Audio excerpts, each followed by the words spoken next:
con el tiempo. Entonces, muy buenas noches, estimados alumnos. Sean bienvenidos a esta sesión del día de hoy, 23 de marzo de 2023 de termodinámica. Vamos a ver el día de hoy unos ejercicios de aplicación de la primera ley de la termodinámica. En estos ejercicios vamos a estudiar sistemas cerrados. ¿Se observa mi presentación, por favor? ¿O no se observa todavía? Sí, profe, sí se ve. Sí, profe, sí se ve. Entonces, primera ley de la termodinámica. Para sistemas cerrados, conocidos como masas de control, recordemos varias cosas. Número uno, en las masas de control o sistemas cerrados, no hay cambio en la masa se mantiene constante, pero el sistema sí realiza trabajo y el sistema también intercambia calor con el ambiente, en general, a menos que nos digan que el sistema es totalmente adiabático. Entonces, tenemos acá un dispositivo de cilindro émbolo sin fricción que contiene 5 kilos de nitrógeno a 100 kilopascal y 250 Kelvin de temperatura. El nitrógeno se comprime entonces lentamente. Y aquí vamos a resaltar esto que está acá. El nitrógeno se comprime entonces lentamente. Si se comprime lentamente, es un proceso suave, es un proceso que es cuasi estático, es un proceso en el cual se supone que desde el estado 1 hasta el estado 2, el sistema pasa por infinitos estados de equilibrio, no es algo brusco. Entonces, eso no forma parte de esta asignatura. Por favor, denle acceso a la persona que está ingresando porque no quiero cerrar mi pantalla. En los sistemas entonces de este tipo, se considera que hay infinitos estados de equilibrio y eso es bueno. ¿Por qué? Porque no aparecen ciertas perturbaciones que se estudian en otras asignaturas. Por ejemplo, y aunque no forma parte de termodinámica, es pues bueno que hacerles el comentario. Cuando usted deja, por ejemplo, caer una bola de ping-pong, una bola de billar, mejor dicho, que es bien pesada, sobre una losa desde una altura de 2 metros, se puede partir la losa de cerámica, la baldosa. Entonces, ¿por qué ahí hay una carga de impacto? No es lo mismo que usted agarre una losa, una bola de billar y la ponga suavemente sobre una mesa o la ponga sobre una baldosa. Y eso es, como es algo suave, es algo lento, no va a producir una deformación en la losa. Pero si se deja caer violentamente, se rompe. Y las personas que hemos reparado cosas sabemos, por ejemplo, cuando uno tiene que cambiarle el rodamiento al carro, los rodamientos delanteros del carro, que son malmente llamados balineras, uno tiene que, lo correcto es que uno saque el house, el alojamiento donde van esos rodamientos, la pieza completa, y después lo lleve a una prensa. Y en la prensa, poco a poco, uno con la prensa suavecito va sacando ese rodamiento. No agarrar, como he visto muchas veces, que agarran casi que un martillo y un cincel y ¡pa! ¡Pa! Comienzan a darle golpe. Eso no es correcto. Si usted está reparando el carro, usted ve que el mecánico hace eso, quítele el martillo inmediatamente, porque le va a ocasionar otro daño del vehículo. Entonces, el nitrógeno se comprime lentamente, siguiendo esta relación. P por V a la 1.4 es igual a una constante. Esto es un proceso politrópico hasta alcanzar una temperatura final de 450 Kelvin. Entonces, recapitulando, 5 kilos de nitrógeno en un recipiente cerrado, un sistema cilindro émbolo totalmente cerrado. Quiere decir que los 5 kilos se conservan desde el estado 1 hasta el estado 2. Inicialmente tengo una presión de 100 kilopascal y una temperatura de 250 Kelvin. Hago una compresión lenta y cuando hago una compresión lenta, para poder comprimir, yo estoy reduciendo el volumen. Por tanto, ese volumen en el estado 2 va a ser menor que el volumen en el estado 1. Y por ende, entonces, yo esperaría un cambio en la presión tiene que aumentar. Esto es lo que hace un compresor. Un compresor absorbe una cantidad de aire de un ambiente que ocupa un volumen grande y lo comprime, si por ende está comprimiendo desde 1 bar hasta 6 bar, está haciendo una reducción considerable en el volumen, por eso lo está comprimiendo y por eso la presión aumenta. Entonces, me piden calcular el trabajo consumido durante el proceso. ¿Por qué? Porque es un trabajo de compresión. Entonces, ese trabajo hay que añadir un motor, un compresor, para que haga ese proceso de compresión. Realice el gráfico de presión contra volumen y calcule el calor intercambiado durante el proceso. Entonces, solución. Lo primero que tenemos que hacer es conocer los valores de las constantes críticas del nitrógeno para saber si ese nitrógeno se va a comportar o no como un gas ideal. Pero de entrada, yo estoy viendo acá una presión de 100 kilopascales en la entrada, en el estado 1. ¿Esa es una presión baja o es una presión alta?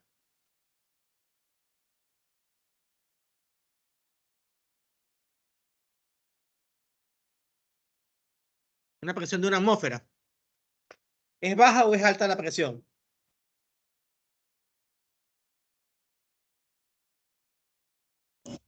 Presión baja. Si es una presión baja, menor o igual que 10 atmósferas, o sea, 10 bar, o sea, 1000 kilopascal, se considera que el gas se comporta como un gas ideal.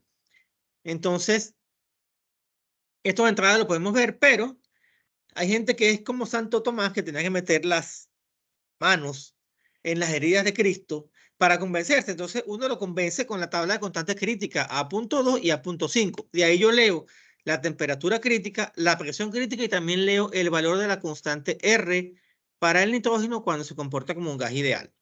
Entonces, la temperatura en el estado 1 es 250, la temperatura en el estado 2 es 450 y la presión 1 es de 1000.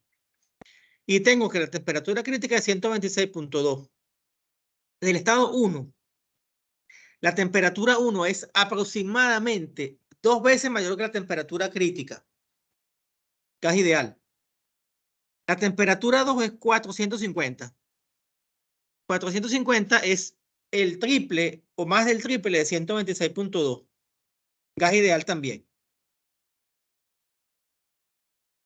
La presión crítica es de 3.39 megapascal y la presión inicial es 100 kilopascal. 3.39 megapascal son 3.390 kilopascal. O sea que la presión también es mucho menor que la presión crítica. Ya, esto es un gas ideal, listo. Vamos a asumir que es un gas ideal. Entonces, el nitrógeno es un gas ideal para ambos estados. Recordemos también que es un sistema cerrado y que la primera ley dice así: la variación de energía de la sustancia es igual al calor menos el trabajo. Entonces, hay que proceder a calcular el trabajo realizado en ese proceso de compresión. Y aquí me salté un paso cuando estaba escribiendo esto, pero recuerden ustedes que el trabajo es la integral definida desde el estado 1 hasta el estado 2 de la presión, que es esto que está acá, por un diferencial de volumen. ¿Por qué decimos que la presión es esta presión que está acá? Vamos a volver a esta ecuación que está aquí. La presión por volumen a la 1.4 es igual a C. Si yo quiero despejar la presión que está acá, lo que tengo que hacer es que este V a la 1.4 lo transpongo dividiendo. Y entonces sería la presión igual a C entre V a la 1.4. Pero, por propiedades de las potencias, cuando una potencia está en el denominador, yo la puedo subir al numerador cambiando el signo al exponente. Por eso que entonces podemos decir que la presión es igual a la constante C por el volumen a la menos 1.4, que es lo que está escrito acá. Y todo eso dentro de la integral definida diferencial de volumen. Y esto es una integral trivial, que es la integral de una potencia cuyo exponente es un número real. Y esa integral se resuelve sumándole 1 al exponente original y dividiendo entre ese exponente más 1. Además, es un proceso politrópico. En un proceso politrópico se debe cumplir lo siguiente: la presión en el estado 1 por el volumen en el estado 1 elevado a la n es igual a la presión 2 por el volumen 2 elevado a la n. Y eso va a ser siempre constante. Entonces, procedo a resolver la integral. Aquí está la integral resuelta. La evalúo entre los estados 1 y 2. Y evaluar es reemplazar los valores del volumen volumen 2, aquí está volumen 2, mírenlo acá, y volumen 1 en la integral. Aquí este problema ya está resuelto desde el punto de vista termodinámico. Ahora lo que viene es un problema de matemática. Entonces, vamos a ver ahora cómo resolvemos esto. Porque yo no tengo ni volumen 2, ni tampoco tengo volumen 1.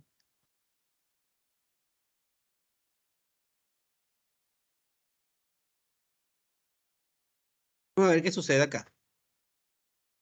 Tengo que recordar que en un proceso politrópico, la presión 1 por volumen 1 a la n es igual a una constante. Entonces, aquí en esta expresión, donde aparezca C, yo puedo escribir P2V2 a la n. ¿Qué es lo que hago más adelante? Donde apareció la C acá, escribí esto, P2V2 elevado a la n. El V2 que viene de acá, aquí está, elevado a la menos n más 1. Aquí, como tengo volumen 1, escribo P1V1 a la n, que es lo que está acá. El V1 a la menos n más 1, que se permanece igual, y el 1 menos n, que es el denominador de esa fracción. Ahora lo que sigue es aplicar propiedades de las potencias. Recuerden, producto de potencias de igual base. Se copian la misma base y se suman los exponentes. Tengo acá V2 a la n y V2 a la 1 menos n. Cuando hace esa suma, n menos n es 0. Y te queda solamente el 1. Entonces, todo esto que está acá, este numerador que está acá, se convierte en P2V2.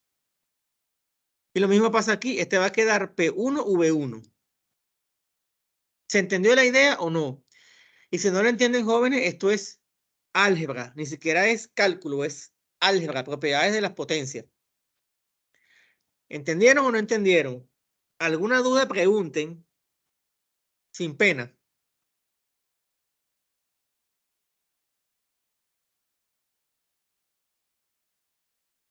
Continuamos entonces. Entonces, en resumidas cuentas, esto que estaba acá se convierte en esto que está acá, P2V2 entre 1 menos n. Y esto que está acá se convierte en P1V1 entre 1 menos n. Que al agruparlos, porque ahora tengo una resta de fracciones con igual denominador, se mantiene el mismo denominador y se restan los numeradores. Por eso queda esto que está acá. P2V2 menos P1V1. Pero además tampoco tenemos ni P2 ni V2, ni V1 tampoco. Ajá, no lo tenemos. Pero también es cierto que es un gas ideal. Y en un gas ideal, la presión por el volumen es igual a M por R por temperatura 2.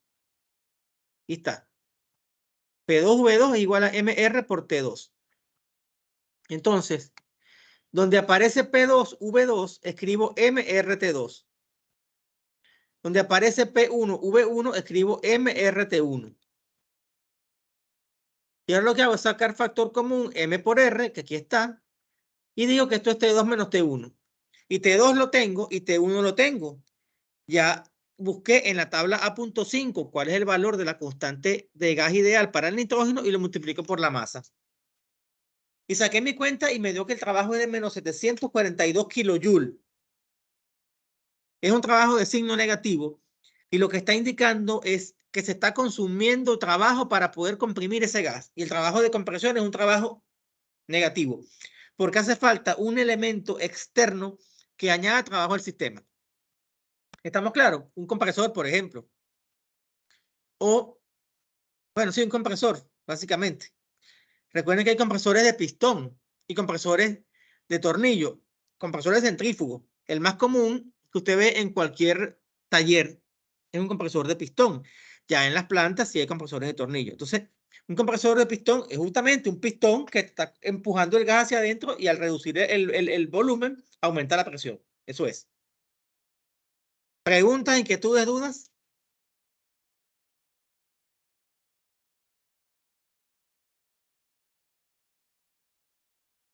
Continuamos entonces. En la parte B me piden hacer una gráfica de presión contra volumen. Entonces yo voy a generar una tabla de datos. En Excel la generé yo. Hay que recordar entonces que la presión es igual a la constante por el volumen a la menos n. Aquí yo tengo mi tabla donde el volumen es la variable independiente y la presión es una variable dependiente. Como que esta fuera X y esta fuera Y. Entonces, del estado 1, yo puedo despejar el valor del volumen 1, que está por acá, 3.71. Y como además yo sé que se cumple esta expresión, y yo quiero despejar el valor de C, yo digo que C no es más que P entre el volumen a la N. Al volumen a la menos N, perdón. Entonces,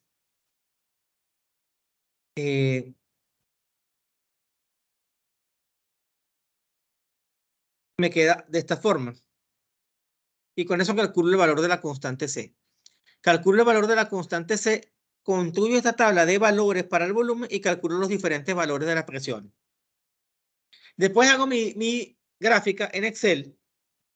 Y aquí vemos cómo se comporta la presión en función del volumen. Y fíjense lo interesante de esta cosa. En esta gráfica que está acá va el volumen y aquí va la presión. A medida que yo voy reduciendo el volumen, voy incrementando la presión. Y a medida que se da, lo contrario, a medida que se da un ciclo de expansión, se incrementa el volumen, pero la presión se va reduciendo. Hasta que asintóticamente eso va a tender a ser 0.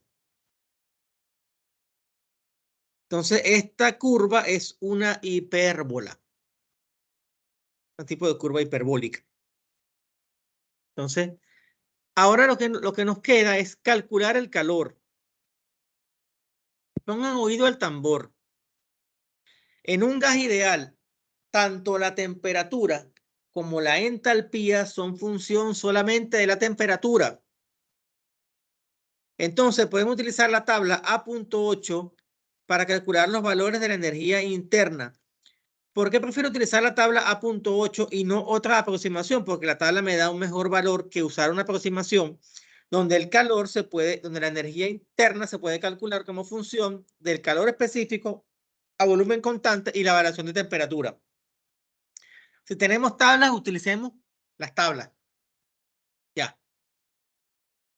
Entonces, de la tabla A.8, vamos a leer el valor de la energía inicial en el estado 1, que era la temperatura valía 250. La energía inicial era 185.50. Aquí está. Y para el estado 2, donde la temperatura es 450, la energía es 334,57 kilojoules por kilogramo. Entonces, aplicando la primera ley, delta U es igual a Q menos W. Por tanto, el calor va a ser igual a este W o W más el delta U. Recordemos que el trabajo tiene signo negativo, le ponemos aquí su signo, menos 742, más este 5 es la masa. ¿Por qué? Porque esta es energía total. Y esta tabla me da energía en función de kilojoule por kilogramo. Si quiero convertir la energía en kilojoule, lo multiplico por la masa, que son 5 kilos, que son los que están acá. Aquí está U2, que es 334,57, y aquí está U1, que es 185,50. Y al final obtenemos que el calor es bien poquito, el calor es de 3.35 kilojoules. Casi toda la energía se manifiesta en forma de trabajo. Ya. Preguntas, dudas o inquietudes. Hablen ahora o callen para siempre. ¿Todo bien? Claro. Practiquen esto. Esto lo voy a subir en la unidad, en la sección de primera ley, para que lo practiquen. Vamos con otro ejemplo. Dos recipientes. El recipiente A y el recipiente B están separados por una división. En un principio, el tanque A contiene 2 kilos de vapor de agua a 1 megapascal 300 grados Celsius, mientras que el recipiente B contiene 3 kilos de vapor húmedo de agua a 150 grados Celsius con 50% de fracción de masa de vapor. Entonces, vamos a leer hasta ahora con calma. El tanque A contiene 2 kilos de vapor de agua a 1 megapascal 300 grados Celsius. ¿Qué estado será? Yo les digo que es vapor sobrecalentado. ¿Me creen o no me creen?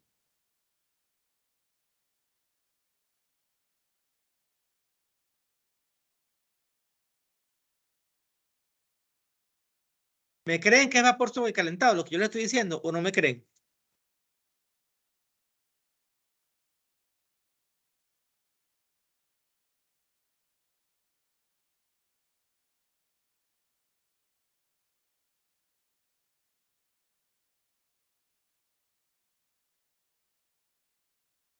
¿Están vivos, jóvenes?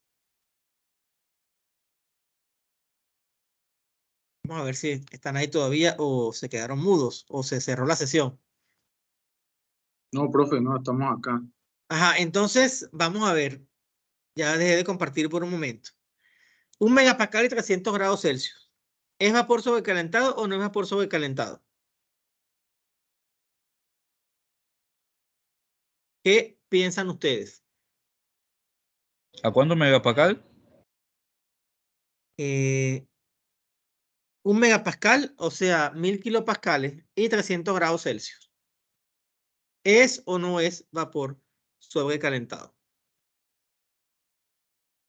Sí, es vapor. ¿Por qué es vapor sobrecalentado? La temperatura. La temperatura para esa presión, la temperatura de saturación es mayor. La temperatura es mayor que la temperatura de saturación para 1000 kilopascal, por tanto es vapor sobrecalentado. Volvemos entonces a compartir pantalla.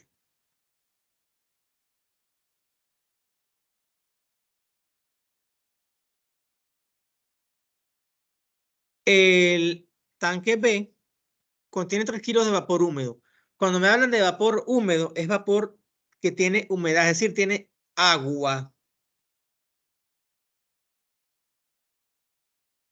líquida. Es el vapor húmedo. Con 50% de fracción de masa de vapor. 50% de fracción de masa de vapor me está indicando que el 50% de la mezcla es vapor, es decir, me están dando la calidad. La calidad vale 50%. Entonces, en el recipiente B tenemos vapor saturado al 50% de calidad. Se quita la división y los dos lados se mezclan. Finalmente, se alcanza el equilibrio mecánico y el equilibrio térmico. Si se alcanza el equilibrio mecánico y el equilibrio térmico, se alcanza entonces el equilibrio termodinámico. Si la presión del estado final es de 300 kilopascal, determine la temperatura y la calidad del vapor si es un vapor húmedo en el estado final y la cantidad de calor perdida en los recipientes. Del recipiente A y del recipiente B sale calor hacia el medio ambiente. Entonces, ya dijimos que el recipiente A tiene vapor sobrecalentado y que el recipiente B tiene vapor saturado. Se asume además que no hay trabajo en el proceso de mezclado de la sustancia y que la energía cinética y la potencial son despreciables. Entonces, tampoco hay trabajo de ejes. No hay ningún tipo de trabajo acá. Ya. Entonces, lo que hay es calor. Con las propiedades de los estados, cuando es 300 grados Celsius y 1000 kilopascal, necesitamos entonces la energía inicial. Energía interna inicial y el volumen interno inicial. Lo leemos de las tablas y nos da los valores en kilojoule por kilogramo. En el caso del volumen específico es 0.25799 y en el caso de la energía interna es 2793,70 kilojoule por kilogramo. Entonces, si queremos el volumen total, tenemos 2 kilos, lo multiplicamos por 2. Y aquí está el volumen total. Y si queremos la energía total, también la multiplicamos por 2 y nos da aquí la energía total que tiene esa cantidad de vapor sobrecalentado contenida en ese tanque. En el recipiente B tenemos vapor saturado. Ajá, aquí hay un error.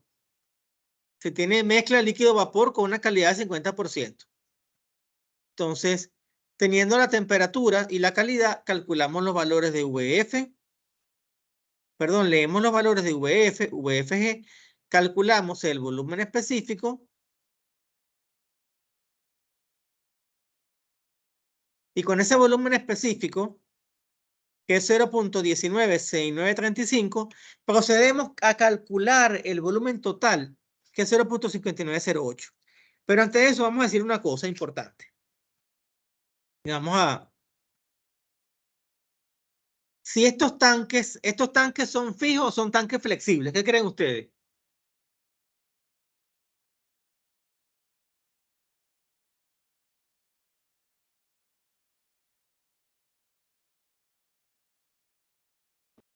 No conozco que un tanque sea flexible, profesor.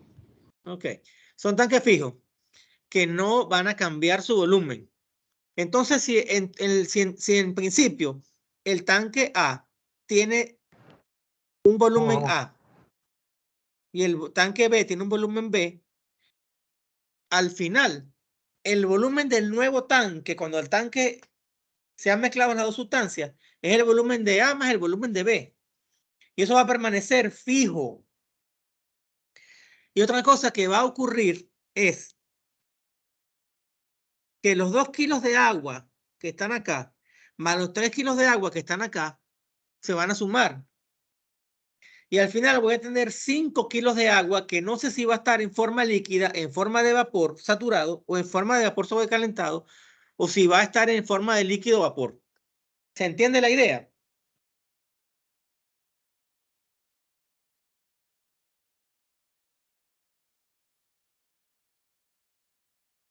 ¿Sí o no se entiende esa idea?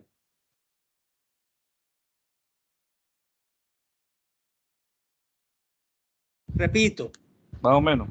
por conservación de la masa. La masa de la masa total va a ser la suma de la masa de A más la masa de B. Al final, estas sustancias se mezclan y van a formar una nueva sustancia con una nueva fase. Una nueva sustancia no. Va a ser la misma sustancia, pero con una nueva fase. Pero van a ser 5 kilos. Si va a estar líquido, si va a estar sólido, si va a estar gaseoso, si va a estar en vapor saturado, vapor sobrecalentado, o si va a estar líquido vapor, no lo sabemos. Pero van a ser 5 kilos. Y el volumen ahora va a ser el volumen de A más el volumen de B. Entonces, si al final, en el estado 2, yo te conozco el volumen físico y conozco la masa total, con el volumen físico y con la masa total, yo puedo calcular el volumen específico, porque recuerden que el volumen específico es el volumen físico entre la masa. Entonces, en el estado 2, yo voy a poder conocer cuál es el volumen específico.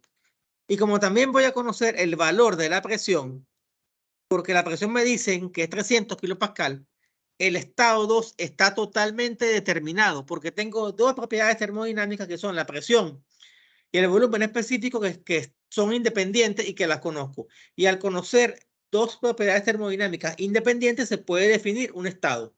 Listo. Entonces el problema desde el punto de vista termodinámico está resuelto. Lo que hay ahora es que sacar la cuenta. Entonces por eso es que se calcula el volumen inicial de A, el volumen físico, que es 0.5160 metros cúbicos, y el volumen inicial de B, que es 0.5908 metros cúbicos. Entonces, el volumen total va a ser la suma, que sería 1.1068 metros cúbicos. Y el volumen específico 2 se obtiene dividiendo el volumen físico entre la masa. Y aquí está. Sería 0.22136. Y tengo también la presión, que es 300 kilopascal. Entonces, vamos a ver qué pasa. Me voy ahora a la tabla de saturación. y yo observo, y ustedes lo corroboran, que para 300 kilopascal, y sabiendo que el volumen específico es 0.22136, para esta lectura de 300 kilopascal, VF, que es el volumen del líquido, es 0.00173 y VG es 0.60582. De manera que el volumen específico del estado está acotado entre VF y VG. Y al estar acotado entre VF y VG, estamos dentro del domo de saturación en un punto intermedio de ese domo. Mezcla líquido-vapor. Si estamos en mezcla líquido-vapor, calculamos la calidad que está acá con el valor del volumen específico del estado, que es V2, que ya lo calculamos anteriormente. Le resto VF, que lo leímos de la tabla. Lo divido todo eso por VFG, que también lo leo de la tabla, y me da que la calidad es de 36.43%. Si tengo la calidad, puedo calcular entonces ahora la energía interna. La energía interna, con esta fórmula que está acá, la calculo y me da este valor. La energía interna específica, aquí me equivoqué, esto es una minúscula, es 1283,25. Vamos a corregirlo de una vez.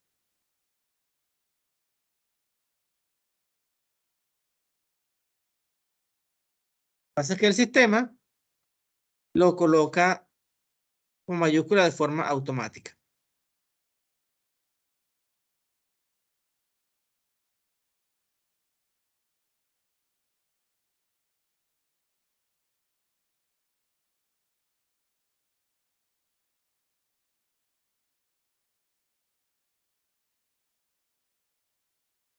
Entonces aquí está. Al multiplicarlo por la masa total, obtengo la energía total del estado 2. Entonces ya tengo el valor de la energía 2 y el valor de la energía 1 también lo puedo calcular. ¿Por qué? Ajá. Porque para el estado 1 tengo dos energías, la de A y la de B. Lo que hago es que determino la energía total de A multiplicando la masa de A por la energía específica que la he definido en tabla y aquí está. Tengo la energía interna de A, tengo la energía interna de B y la sumo y tengo la energía interna total del estado 1. Entonces, como el trabajo es cero, este término desaparece y me queda que el calor es igual a la variación total de la energía. Sería entonces este valor, que es 6.416,25 kilojoules, que es la energía del estado 2, menos la energía del estado 1, que es la energía del tanque A más la energía del tanque B. Y cuando hago esas sumas y esas restas, me queda que el calor es igual a menos 3.957,94 kilojoules. Que tiene un signo negativo. Ese signo negativo indica que el calor sale del sistema hacia el medio ambiente. Es decir, se está perdiendo el calor. ¿Preguntas, dudas, inquietudes? Creo que entendí mejor, profe. Ok. Veamos ahora este último ejemplo. Un dispositivo de cilindro émbolo con resorte. Aquí está, dibujito. Contiene 1 kilogramo de dióxido de carbono, CO2, o como le decían en la escuela, anhídrido carbónico. Algunos también le llaman dióxido de carbono. Este sistema se calienta de 100 kilopascal y 25 grados Celsius a 1000 kilopascal y 300 grados Celsius. Determine la transferencia total de calor al sistema y el trabajo producido por el sistema. Entonces, tiene transferencia de calor y hay un trabajo. Primero, al igual que el ejemplo 1, hay que comprobar si el CO2 se comporta como un gas ideal o no. Bueno, aquí tenemos que la presión va desde 100 hasta 1000 kilopascal. Son presiones bajas. Presiones menores o iguales que 10 atmósferas o 10 bar o 1000 kilopascal, gas ideal. Ajá. Pero vamos a comprobarlo con las tablas. Vamos a buscar la temperatura crítica del CO2 y la presión crítica del CO2. La presión crítica es 7.380 kilopascal. Entonces la presión es mucho, la presión de los estados son mucho menores que la presión crítica. Gas ideal. Ajá. Leo el valor de R. Y la temperatura crítica es 304 y 500 Kelvin. Entonces, aquí por temperatura no se cumple mucho el criterio, pero se cumple muy bien el criterio por presión. Entonces ya, gas ideal. También es importante asumir, como siempre, que los cambios de energía potencial y energía cinética son despreciables en comparación con la energía interna. Aparte de eso, como tenemos un resorte, y el resorte es lineal en la mayoría de los casos, vamos a suponer que esa expansión o esa compresión es lineal. Entonces, el cambio en la presión va a ser un cambio lineal. Entonces, podemos determinar el volumen del estado 1 porque tenemos la masa, tenemos el valor de R, tenemos el valor de la presión y el valor de la temperatura. Recuerden que la temperatura va en Kelvin en la ecuación de estado de gas ideal. Y leemos el valor del volumen 1, que es 0.5629. Perdón, se calculó. Vamos a suponer que queda por acá. Aquí, mejor dicho. Luego, el valor del volumen 2 sería 0.1082. Entonces, lo que se hizo fue así. Proceso de compresión. Entonces, ahora viene aquí algo interesante, que es donde la gente se le olvida y donde la gente se me cae. Si el trabajo es la integral de P por diferencial de volumen entre el estado 1 y el estado 2, y de acuerdo con la definición de la integral de Riemann que ustedes vieron en cálculo 2, o también de acuerdo con la definición de la integral de Darboux, la integral no es más, integral definida, no es más que el área bajo una curva dada entre los límites de integración indicados. ¿Y qué curva se genera acá? La curva que va desde el estado 1 hasta el estado 2 es una línea recta. Y esa línea recta está acotada entre este punto que está acá, que es el estado 2, y el estado 1. Entonces lo que se me forma aquí es una suerte de trapecio, mira. Tenemos aquí el trapecio, lo estoy marcando por acá. Desde 2, bajo paralelo al eje de la Y, me muevo por este eje hasta llegar a 1 y subo. Y después me consigo con la curva. Entonces se forma un trapecio. Entonces el área de un trapecio yo la puedo calcular de la siguiente manera. Como el área de este triángulo que está acá, que sería la base, que es esto que está acá, la base sería el valor correspondiente del volumen aquí menos el volumen de acá, multiplicado por la altura, que sería esta presión que está, la altura es esto que está acá. Este valor de presión, que es 1000, menos este valor de presión, que es 100. Y dividido por 2. Más esta área que está acá, que es el área de un rectángulo, que sería la base, que es 100, por la altura, que sería V2 menos V1. Y eso es lo que se planteó acá.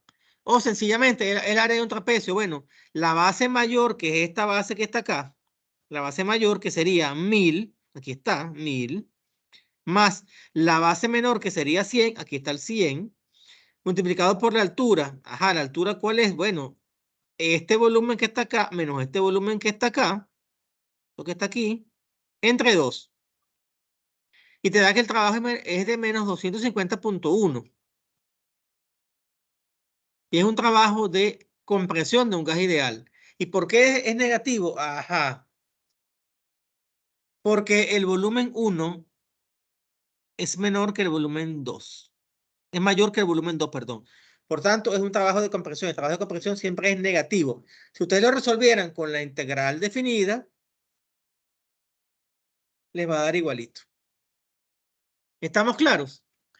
Entonces aquí, jóvenes, lo interesante es recordar que el trabajo es la integral de presión por diferencial de volumen entre los estados 1 y 2. Y recordar también que la definición de la integral de Riemann es el área bajo una curva dada comprendida entre dos límites de integración. Y los límites de integración van desde el estado 2 hasta el estado 1. ¿Estamos claros o no? Entonces, a repasar un poquito de integrales, de derivadas, de aritmética y de álgebra para que estén claritos con todo. Entonces, si ya conozco las temperaturas de los estados, al igual que en el ejercicio anterior, puedo ir a las tablas termodinámicas para el CO2 para saber cuáles son los valores de la energía interna. Entonces, aquí está. La temperatura inicial era 25. Y 25 más 273.15 es 298.15. Como no aparece 298.15, se hace una interpolación. Entonces, para el estado 1, la energía total, o mejor dicho, la interna es esta, sería 156.53, que lo multiplico por 1 kilo y me da este valor. Esta es la energía total. 156.53 kilojoules. Para el estado 2, en el cual la temperatura es de 300 grados Celsius, 300 grados Celsius más 273,15 da 573,15, que tampoco aparece en tabla, pero es un valor intermedio entre 550 y 600. Hago otra vez la interpolación lineal. Yo tengo el valor de la energía interna para el estado 2. Planteo ahora la primera ley. Primera ley dice que la variación de energía interna es calor menos el trabajo. U2 ya lo tengo, aquí está. U1 ya lo tengo, lo reemplazo acá. Y si quiero calcular el calor, lo que hay que hacer es sumarle el trabajo, como está acá. El trabajo mantiene su signo, que es negativo, y por eso te da que el calor es menos 37,32 kilojoules. Quiere decir que el calor se pierde del sistema.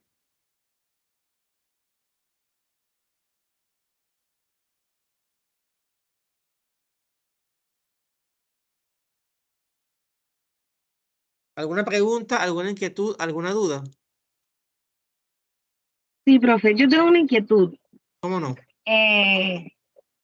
¿Cuál es la diferencia entre, usted habló antes de un compresor de pistón y el otro El de de tornillo. tornillo? Ajá, ¿cuál es la diferencia? Por lo menos yo le pregunto porque yo realmente no sé y ahora es que he aprendido así, con las cosas que usted explica, ciertas cosas he ido como comprendiendo, pues, pero me quedé con esa inquietud de Bueno, me antes. alegra escucharlo. Que el mensaje que transmita este humilde servidor vaya cayendo en su oído y vaya generando ciertas inquietudes como ingenieros. Un compresor de pistón es el compresor más antiguo que hay. Donde usted tiene un pistón como el de los carros, tienes un cilindro, ¿ok? En el cual un pistón sube y baja, como una inyectadora. ¿Te has puesto una inyección Okay. alguna vez? Esa inyectadora, imagínate que la parte fija de la inyectadora es el cilindro y el émbolo es lo que sube y baja. Entonces, lo que hace el compresor de pistón es que hace lo mismo que la inyectadora. Cuando a ti te van a inyectar, la persona agarra y va empujando el émbolo para que salga el líquido. Pero ¿qué pasa? En el compresor no hay descarga. Entonces, como es aire o es un gas, y tú estás reduciendo el volumen, lo estás comprimiendo. Entonces, ese es el principio de funcionamiento del compresor de pistón. Absorbo aire, ingresa a la cámara donde está el pistón y lo empujo hacia dentro de ese aire. Entonces, por eso, cuando llega a una presión indicada, porque tú la vas monitoreando, él abre la descarga para que el aire salga. Así el compresor de pistón. ¿Estamos claros? Ok. Sí. El compresor de tornillo es como que tuviera dos engranes. Como los engranajes que aquí le llaman sprocket, que es el término en inglés. Tienes como dos engranajes Okay. y entonces se van moviendo y te van empujando el gas. Así funciona el compresor de tornillo. Es un tornillo, Okay. es un tornillo, tienes dos tornillos, entonces ahí es cuando se va dando ese proceso de compresión. También hay bombas de engranaje similares. Y también hay otro tipo de compresor, que es el compresor centrífugo, donde tienes unos rodetes que van girando y a medida que van girando van acelerando el aire y al acelerar el aire eso va a una voluta como la de las bombas y entonces se hace una conversión de energía cinética en energía de presión y es lo que te eleva la presión del fluido, como en las bombas centrífugas. Así funcionan también los compresores centrífugos. ¿Alguna otra pregunta? No, de mi parte Esa era una duda, profe. Está bien. Esa pregunta me parece interesante. Quiere decir que están poniendo atención y les generan esas inquietudes. Para mayor información, pueden buscar en la principal enciclopedia del mundo, es decir, Google o en YouTube. ¿Cómo funciona un compresor de pistón? Y te va a buscar un tutorial, te va a explicar todo con detalle. ¿Cómo funciona un compresor de tornillo? Y te va a mandar ahí a explicar cómo funciona un compresor de tornillo. Muy interesante. Esto yo lo he visto ¿dónde? En la práctica, en la calle. Esto es mentira que uno se va a poner a investigar eso. Uno lo investiga después que lo ha visto. Ay, un compresor de tornillo, vamos a buscarlo cómo es. Y después que uno ha visto los seminarios de los fabricantes que te quieren vender un compresor. Ok. Sí, por Pregunta. eso le preguntaba. Sí, yo tengo en mi casa por ahí materiales. Mucho material lo perdí. Lamentablemente yo perdí material muy bueno de sellos mecánicos, de rodamientos, de bombas. Lamentablemente lo perdí. Ni modo, no quedaba de otra. Gracias a Dios que todo ese material hoy en día se consigue por internet y ya no hay que tener tantas cosas impresas como antes. Pero bueno, en el inicio de mi carrera de ingeniería, yo tenía que tener todos esos manuales, manuales de rodamiento, manuales de bombas, manuales de compresores, manuales de sellos mecánicos, manuales de empaque, todo eso en físico. Y de otras muchas cosas más que, bueno, que ya se consigue todo aquí, gracias a Dios. Inclusive yo tenía un libro de recipientes a presión muy bueno. Yo lo compré cuando vi esa materia hace más de 20 años. Yo tenía mi libro, lo tengo todavía por ahí guardado. Y me lo conseguí un día en digital. Y, vale, no guardando el libro, todo eso está en digital ahora. ¿Preguntas, otra inquietud, alguna otra duda?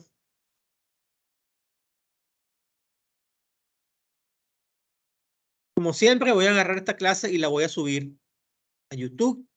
Y la van a tener allí en el módulo 5, me parece que es el módulo 5 donde están estas cosas. Vamos a subir también la presentación. Estudien con detenimiento todas las clases. Estos videos, cuando tengan la oportunidad, vuélvanlos a ver. Ven el video. Se sientan ustedes en la casa a revisar el ejercicio que yo hago, a desglosarlo, paso por paso. ¿Por qué hizo esto? ¿Por qué hizo lo otro? En la siguiente clase, si hay preguntas, bienvenidas sean. O por correo, profesora, esto no lo entendí, por esto que hizo aquí, que hizo acá. Cuando tengo oportunidad, les respondo. Y los que me han escrito saben que yo respondo. A veces no respondo tan rápido como quisiera, pero respondo generalmente los correos con bastante rapidez. Entonces, ¿estamos Profe, claros, jóvenes? Dígame. ¿me puede compartir el correo electrónico suyo? Lo voy a escribir por aquí, estimado. Porque el correo institucional lo uso mucho menos que el personal. Yo tengo varios correos. Entonces, entre el correo de la empresa, el correo personal 1, el correo personal 2, me saturo de correo. Aquí te acabo de compartir el correo de Yahoo, que es el correo que más uso. Así me digan antiguo. Una vez me dijo una muchacha que eso era antiguo, usar Yahoo. Bueno, sí, está bien, es antiguo, lo tengo hace más de 20 años. Entonces, ¿qué hago?